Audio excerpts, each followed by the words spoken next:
Our students, when they leave Olney, they are skilled to be positive adults on day one because of the rigors and vigors at Olney Friends School. Olney Friends School is a private high school in Barnesville, Ohio, on a 350-acre certified organic farm.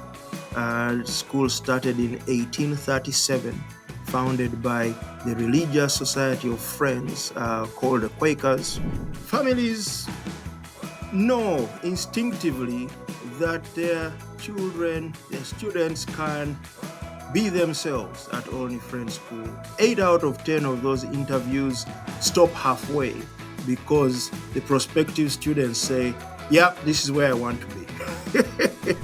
The school has burnt down 3 times and been rebuilt 3 times without interrupting classes. We have a mission, we are a school, we have to keep on doing school and rebuild at the same time.